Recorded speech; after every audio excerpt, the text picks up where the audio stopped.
Welcome to Quality Time, a Houston Methodist leading medicine podcast. I'm your host, Dr. Schaal, a clinician scientist and a retina specialist, and I serve as the Chief Physician Executive of Houston Methodist, located in the world-renowned Texas Medical Center. I passionately believe that quality is the heart of healthcare, and a commitment to quality is essential for every healthcare system. Join us each month as we discuss the latest advancement in quality in healthcare with clinicians, researchers, physicians, industry experts, and thought leaders who are as passionate as I am. I am pleased to welcome today Dr. Tait Shanafelt. Dr. Shanafelt is the Chief Wellness Officer, Associate Dean, and Jeanie and Stewart Richie Professor of Medicine at Stanford University. He is an international thought leader and researcher in the field of physician well-being and its implications for quality care. His pioneer studies in this area over 20 years are credited with helping launch the entire field of organizational efforts to promote clinician well-being. We are delighted that Dr. Shanafelt is joining us in the studio today before he takes the stage as our keynote speaker at our inaugural Joy in Medicine Initiative Symposium. Welcome, Dr. Shanafelt. Thank you. Great to be with you this morning. Is it okay to call you Tait? Of course. All right. So tell us a little bit about yourself and how you came to be what you are. In my mind, a guru for physician well-being. Well, it's been an interesting journey. So I'm a hematologist-oncologist. My work all focuses on chronic lymphoid malignancy and have been a clinical trialist, had a lab and still actively engaged in that work. Grew up in Seattle. Married, have 4 kids, 3 girls and a boy. And I have 4 kids as well. Yeah, but excellent. 4 girls. Okay. And the wellness work, and maybe we can talk a bit more, but in a sense grew up in parallel with my leukemia work. And at the end of the day has now become the more dominant focus of my time. How did you start? How did you get to it? I mean, you were kind of the first, I'm saying the guru or the father of physician well-being. Nobody was talking about physician well-being when I was in medical school or even in residency. Right. So it was a bit of a serendipitous journey. 25 years ago, I was a senior resident at the University of Washington in internal medicine and was preparing for a research rotation, meeting with my mentor, Tony Bach, and we were planning out what I would work on during that month. And it was all oncology, communications, transitions of care, end of life work. And at the end of it, Tony said, anything else you want to do? And I said I wanted to study the experience of residency training. And he asked a lot of questions like good mentors do. And, what are you observing? And I described just watching members of my team react to another admission in the middle of the night and the way they would talk about the patients, talk about the work that was incongruent with what I knew they cared about and why they had sacrificed so much to pursue this training. And yet I was very empathetic because I remember being in their shoes a year or 2 before, and it just recognized that something was broken in the way we were training our future generation of physicians. And so Tony said, I think you're talking about burnout. Why do you care? And I said, because it's affecting our patients. And he was gracious. He said, this is not the kind of research I have traditionally done, but let me pull together a team and we'll do a study. And so we did a small study that actually was the second study of burnout in the United States. There had been a study a decade earlier at Wayne State, actually in Michigan, in their family medicine program. But this was the first study anywhere in the world that had actually looked at the relationship between burnout and different quality of care outcomes. And we found that not only was burnout common, that there was this apparent dose-response relationship between the severity of resident distress and all these different quality metrics. And so that was my entry into the field as a senior resident. And what year was that? That we did that study in the end of 2000 and 2001, and then published that study in 2002. So a quarter of a century after that, we are here today. What has changed? Wow. At that time, we didn't talk about clinician well-being, or to the extent we talked about it, it was exclusively about stress management, self-care, get enough sleep, exercise, nutrition type of advice.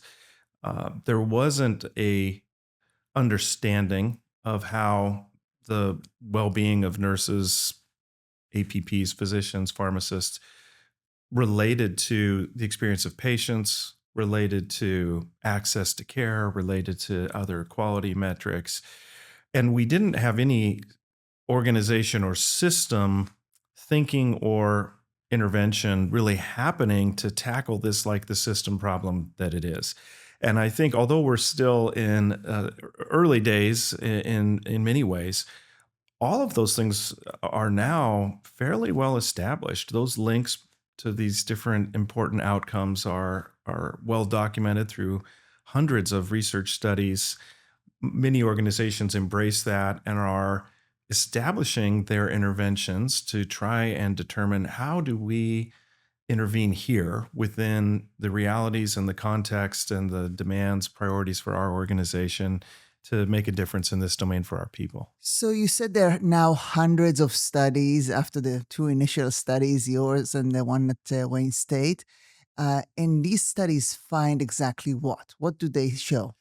So I'll maybe anchor to a systematic review and meta-analysis that one of my colleagues published about 5 years ago, Daniel Tawfik, in the Annals of Internal Medicine. And in that study, we had around 120 studies met the criteria involving 250,000 healthcare professionals. Looked at all sorts of different outcomes, right? Patient experience measures, communication measures, medical errors, safety and quality measures, and looked at the strength of association with burnout and each of these different outcomes. And suffice it to say, for all of those outcomes, we see a strong relationship to burnout and that it permeates all those different elements. So I think there's very strong evidence that your score on that scale predicts your patient satisfaction, patient complaints, other outcomes as independently assessed or reported by patients. Strong data that it predicts turnover, objective turnover, predicts objectively assessed reductions in clinical work effort, relates to cost of care in a variety of ways, one of which is an interesting study in which we had looked at some of the relationships between the way primary care physicians taking care of a panel of Medicare patients, what's their cost per patient cared for per year. And you won't be surprised that if a primary care physician turns over, the cost of care for that patient over the next year is much higher than if they don't turn over, because the physician who knows the patient doesn't need to order a CAT scan every time they come in with back pain. And so we looked, for example, in that study of how much of that turnover was attributable to burnout, and therefore how much of that incremental increase in cost of caring for a population of patients could be linked to burnout as opposed to someone just retiring, moving to a new job unrelated to burnout. And so I think we have all these different ways in which these dimensions of occupational distress really undermine everything we're trying to accomplish in our healthcare delivery system and in the mission of our organizations. So, this is a quality podcast. We talk here a lot about metrics and how we measure quality and what is quality. But what is burnout? Yeah. So burnout is a WHO recognized occupational syndrome. So not a mental health diagnosis, but an occupational syndrome that is characterized by three elements: emotional exhaustion, in a sense, losing your enthusiasm for your work. Depersonalization is starting to see people as objects, sort of the classic example of referring to the gallbladder in room 6 would be, a depersonalizing statement. And then a low sense of personal efficacy. So you no longer feel that you're making a difference in your work. And on that last point, I always like to make the emphasis that it actually doesn't matter whether your perception is right. If you stop feeling that you're making a difference as a nurse, it changes your relationship to your work, how you show up on your unit and in the room with patients. And so this syndrome primarily affects individuals whose work involves intense interaction with other people, teachers, social workers, police officers. And it's when some of those feelings come to too frequent and too severe a degree that they begin to undermine effectiveness in work. I always emphasize here, different than the global impairment of depression. There was an editorial in the New England Journal this week saying that they're the same thing. They're not. We have strong evidence that they're not. And I think we need to go no further, that we have gold standard assessments of each of these syndromes. In principal components analysis, we look, the individual items on those scales cluster into two perfectly different domains. And when we have applied those scales to several thousand members of the general U.S. workforce and several thousand physicians, we actually see that there is no increase in symptoms or severity of depression in physicians than U.S. workers in other fields, but markedly higher scores in these domains of occupational distress. And suffice it to say that the solution is, if you viewed everything as depression, we could just give our workforce Prozac. That's not the solution to burnout in the United States in healthcare.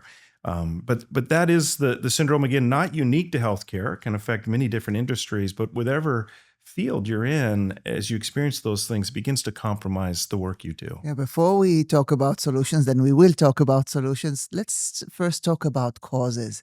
What causes that? Who is prone to develop this occupational distress syndrome? Yeah, so it's a really important question, and I'll maybe hit a few notes. In one sense, it's characteristics of the work environment. There's this sort of traditional model of the demands of the job and matched by the resources to do it. And if those get out of balance, we have an environment that's going to fuel burnout. I think in healthcare, if we drill down a bit further, we often sort of think about a number of specific domains, sort of workload, efficiency, flexibility and control, meaning in work. Does the environment enable work-life integration? Is there perception of values alignment between what you stand for as a physician and why you do the work and what your organization stands for and its actions align with?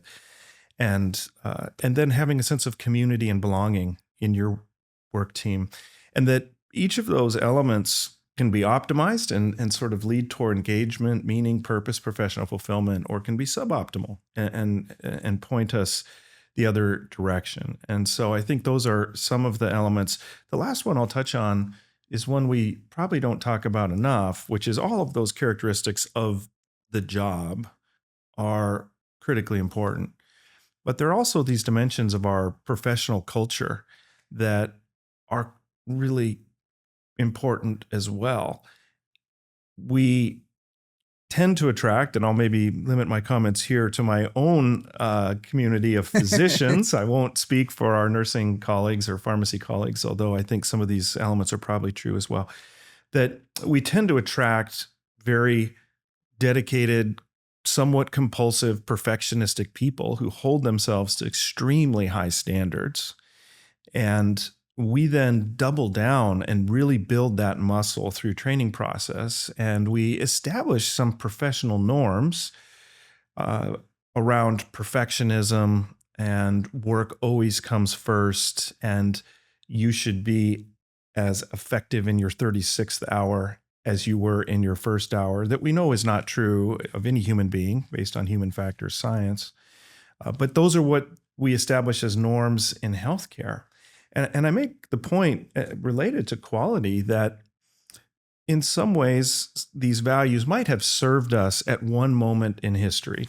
So if we were sitting here in Houston 200 years ago, a Probably perfectionistic 200 years ago, I would not be here because, women were not in medicine 200 years ago. We're going to touch on that as well in terms of burnout. Sadly true, absolutely. But at that point in time, a compulsive, perfectionistic physician was the quality movement. That was the quality movement. We've obviously evolved in profound ways since then in understanding system approaches to quality in the way we create an environment that is independent of just the behaviors of the individual. And yet we've held on to some of those values that say you have to be a perfectionistic individual, a lone ranger, maybe not depend on your team in the way we deliver care to the extent you could to create a more optimal way and one that wouldn't be so exhausting for you. And so we still have some of these threads in our professional norms that also contribute to the way we approach our work and often lead to us not setting boundaries or creating sustainable ways in which we work, and that contribute in addition to those work environment variables. Yes, you say so many things, but something that struck me is really, you said, well, if we were here 200 years ago, and I mentioned that 200 years ago, medicine was, all physicians were all male, all men. And now it's the force, at least for physicians and medical school, it's half and half. I know that women are more prone to burnout. Why is that, and how can we help? It's a great question. And like many questions of this nature, it's not as simple as it might appear on the surface. And so we do see in almost every study that's evaluated the impact of gender, higher scores for women physicians. I always emphasize first, higher means higher burnout. Less favorable, higher burnout. And the first thing I do emphasize is some of that difference does attenuate when you adjust for age, specialty, because there's different specialty distribution by gender and a number of other variables. And I think that's in part important because when that observation was first found 20 or so years ago, some people would imply that it was because of some weakness that women physicians weren't as tough or weren't as willing to work hard, which is nonsense. And so some of that attenuation is related to just women physicians on average younger than men physicians dealing with different stage of life in specialties with some different challenges. But as we move then beyond that, there is a difference that persists. And here again, on a simple level, many will write that off to societal variables affecting professional women that also affect women physicians. And certainly some of those elements are true, but it goes much deeper. And as an example, we know that women physicians experience more mistreatment, verbal abuse, sexual harassment, threatening comments from patients, their family members, and visitors.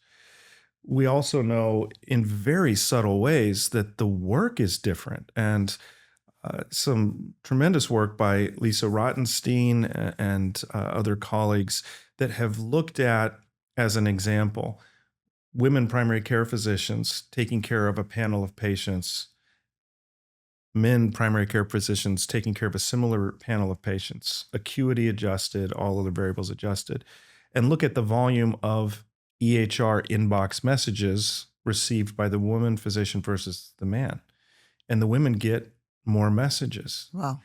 And that it's been argued that because we know that some of the care delivered through the EHR can actually help improve quality if you're more tightly managing your diabetic patient through those exchanges, as an example, that quality is happening in some of those encounters, but it's completely unseen. And the patients may feel more comfortable that the therapeutic relationship is such that you're more willing to send a message to the provider if you have that trust. But we don't track it. And that's adding time to the work week for a women physician caring for an identical panel of patients to their male colleagues. And so I think there are a number of those type of hidden differences in the work that we're completely blind to, that we say, why are you complaining? We have the same panel size and the same work expectations. That doesn't mean that everything is manifesting exactly the same for the individual doing the work. That's interesting. So it's not only, what you have at home. It's not only, your kids and your, parents that you take care of, or society expectations from you as a woman, but actually your relationship with the patients. It may be also with the students, what they expect, people who you're teaching, maybe with your colleagues as well, what you're willing to take on for them, and so on and so forth. So, we don't have time to get into that, but I think it's really fascinating and very interesting. I agree. And there's so much more to learn. And I think every time we learn something, it pushes us to recognize that there are more facets to this than meet the eye. And we just should not oversimplify the problem, because I think that when we think about all the ways we will need as organizations, as a delivery system, to intervene, to create the right flexibility, the right structures, the right team-based care models and support, the right ways to mitigate mistreatment, level set workload, and so forth, we're going to need to be doing many different things. And we shouldn't think that just providing more childcare support would solve this. Mm-hmm. It would probably be helpful as a component, but it's much more complex. Yes. And we need to understand that if we want to effectively address it. And as medicine becomes more and more complex, there's also a difference between specialties and subspecialties. What is the data telling us about burnout in different specialties? This is one of my favorite topics, because I think one of our common mistakes is we go to think about this from the system lens is to treat it as a single problem. And at its most macro level, that means all of our workforce have a single problem, and we will come up with interventions that will be the silver bullet for the whole workforce, failing to recognize that our pharmacists are doing completely different work than our physical therapists, and that there are some things that can benefit everybody, and we certainly want to identify and advance those. And in parallel, we want to be thinking about what, in a tailored way, do we need to be doing for the pharmacists to change the inefficient elements of their workflows, or to help the way in which they're doing the work flow more freely with less friction. And so I think there's that both and as we come back then to specialties, even within a specialty, pathologists have a different role than primary care. A surgeon and an endocrinologist have very different work. And so once again, there are some things that are shared, and we want to address those. And then we may need to say, what is it that our pathologists need to do and work on? And if I'll maybe end this bit by just saying too, that doesn't always mean we have to create an entirely new parallel portfolio of projects. Part of this is what we would hope that the leader of that unit would take on, and that we have a hierarchy of leadership structure in nursing, in pharmacy, in all our different specialties. And are there ways that we can help those leaders understand the problem, and then how they might identify teams or task forces or initiatives that they could lead within their group to address some of those inefficiencies in the workflow, in the same way they might work on a quality initiative or a patient experience initiative. So now, thanks to your research and other research, we know the bond or the linkage between a happy physician, if you will, and a happy patient. And we all want, happy patients with good outcome. And we want both our physicians to be happy and our patients to be happy. So tell us a little bit what you have done to try to cultivate some solutions. So it's a perpetual journey, but I think that I'll maybe build into the specific initiatives. I always think the first most critical step is that at the more senior leadership levels of the organization to embrace clinician well-being as a core value in the same way as you said, patient experience, quality of care, access to serve our community are things we would think about as core values of what we stand for. And that as we then hold that, we should be having that be a variable in all of our decision making as an organization. Doesn't mean it's the only variable. It doesn't always swing the decision, but we wouldn't make any decisions in our executive rooms or tables without thinking about the cost implications or the effect on our patients. And we shouldn't be making those decisions without also thinking about the effects on our people and teams as a variable that we're wrestling with and thinking about shaping those choices. So I think there's an element of how do we introduce that into the organization by establishing individuals who are going to represent that in the room. And part of the reason I think the role of the chief wellness officer or whatever label you ascribe to it is important is it helps do that. I remember vividly the first board meeting I attended at Stanford. So I had just arrived and was, introducing Dr. Shanafelt. I hadn't been at Stanford long enough to really know anything that was being discussed on the agenda.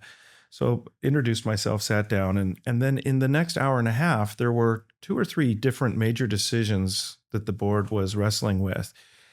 And in each one, somebody in the room said, well, because Tait's here, we should acknowledge the links between this and effects on our people. And I recall just being in the room, I was sort of representing that domain.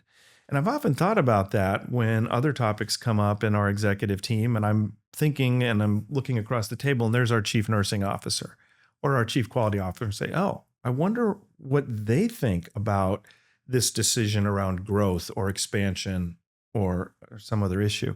And so I do think that does help bring it into the room. Obviously, I do also speak up and articulate exactly how, as I know the issues better.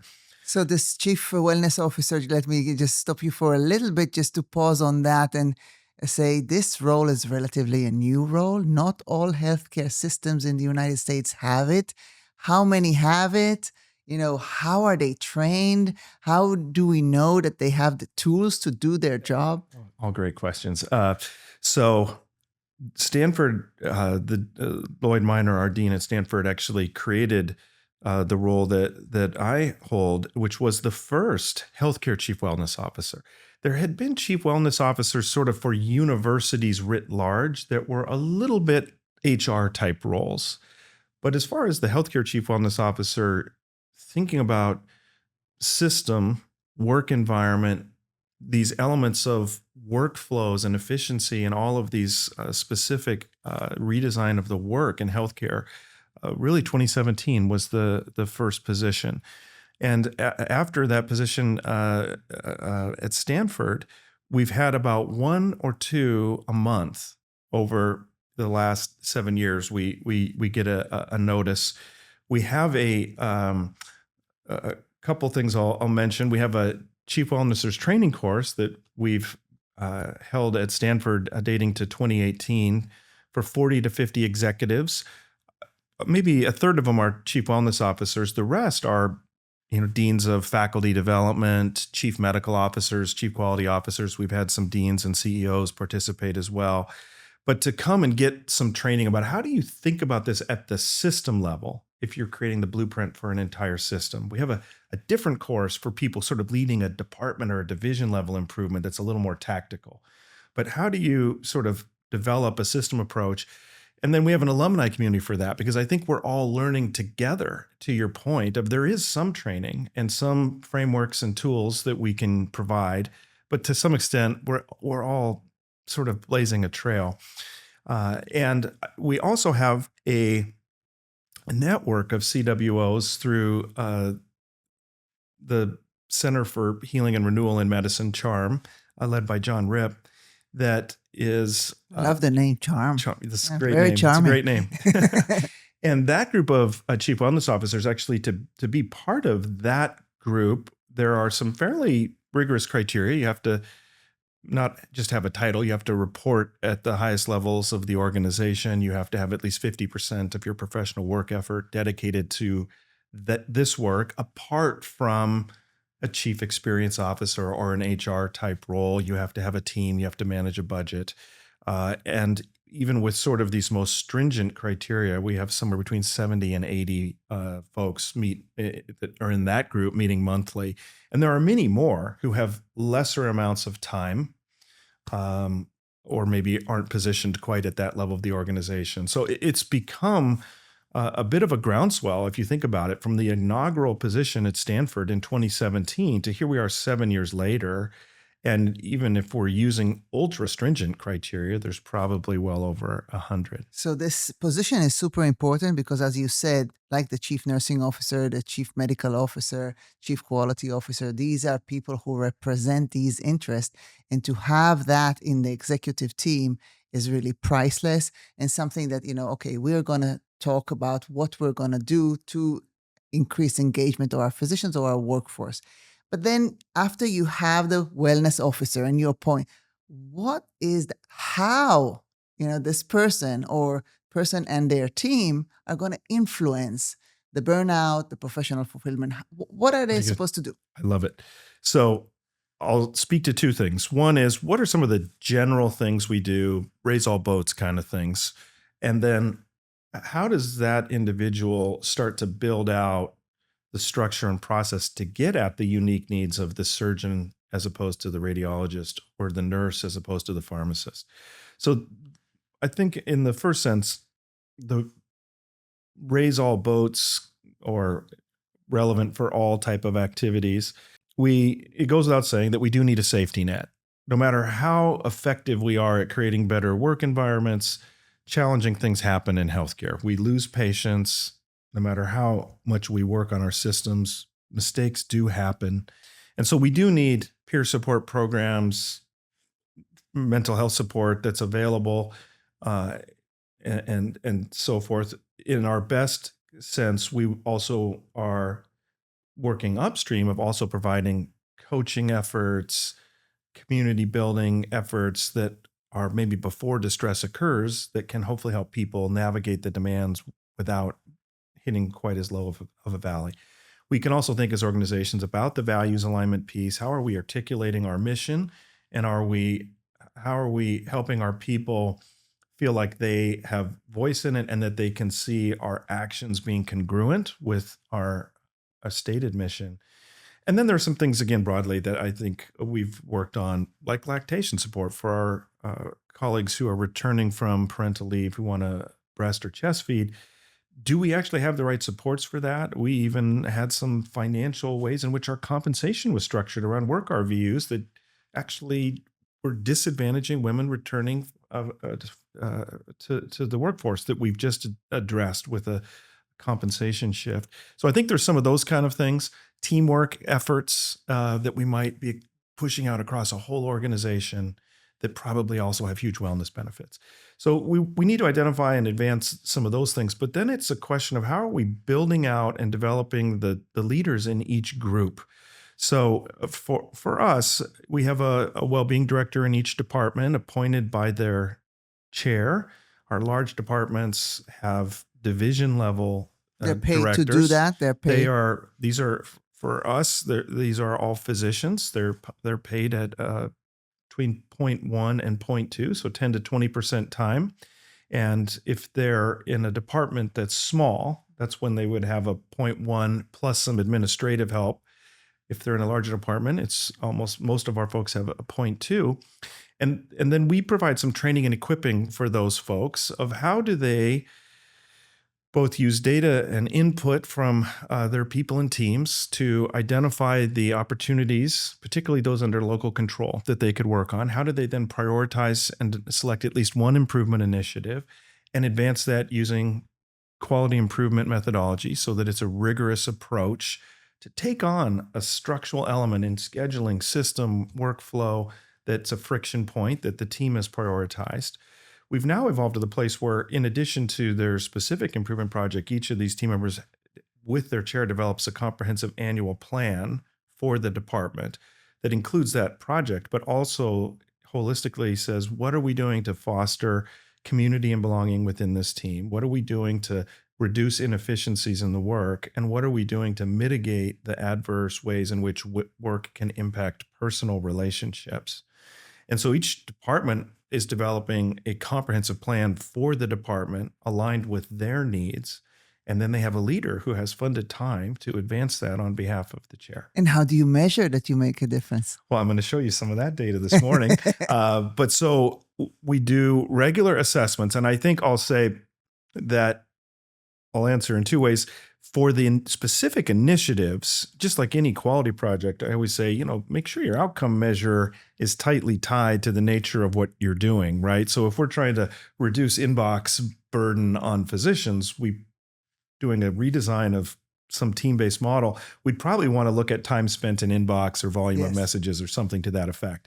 But of course, we also want to look at our more macro well-being indicators like the overall burnout score, the overall professional fulfillment score. We want both. We don't want to just reduce distress. We also want to enhance meaning, purpose, fulfillment in work.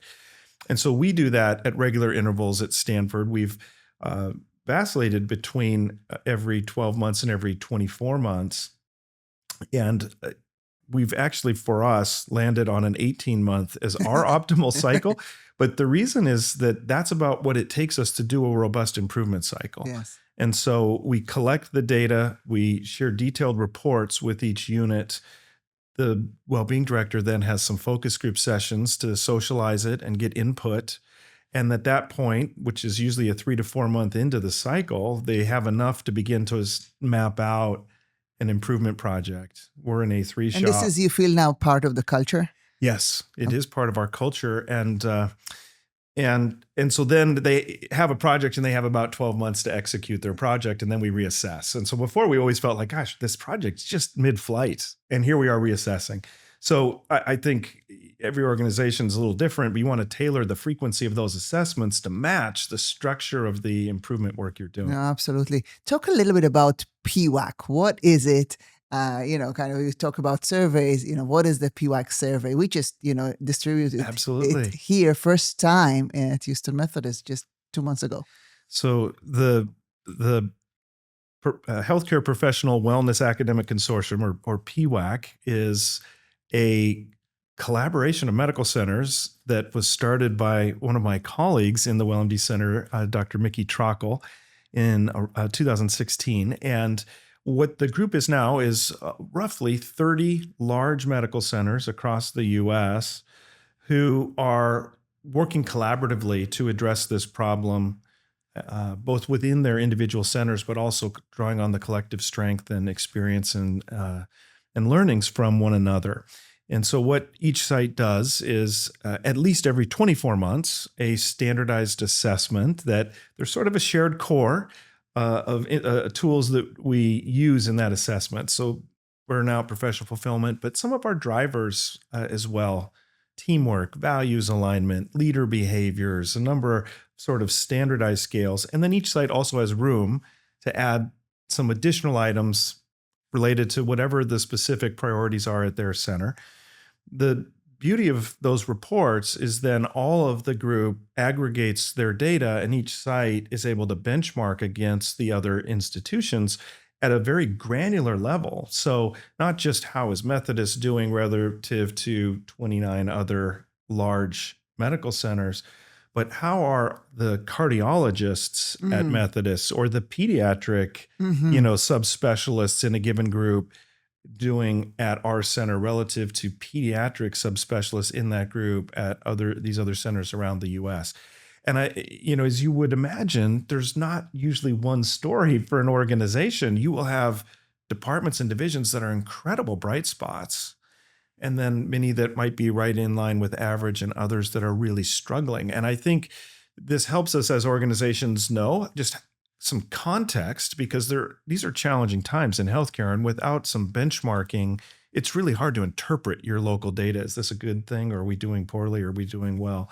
And then also to be able to focus our energy of, even as we are asking all units to do something, we might say, here's the 15% of units that are really struggling. And it's not just because they are a certain specialty, because even benchmarked against their specialty, they look different. And then next step down, saying, do we have any hint as to why?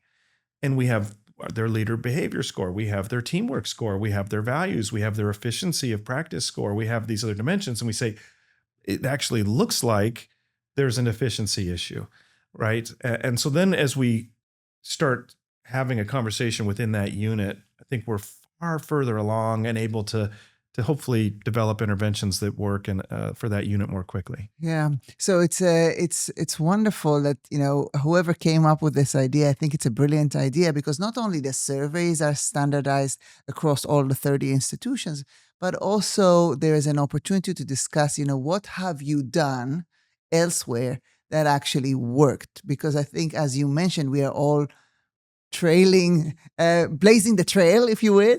And we really, it's not a beaten path. So we're kind of seeing, okay, well, what would it take to really, help people? And so I have to commend you and your colleagues for doing that. Tell me a little bit about the AMA Joy in Medicine. What is that? So the Joy in Medicine initiative began in 2019. And is the AMA's effort to create a bit of American Medical Association. Create a bit of a roadmap for organizations. And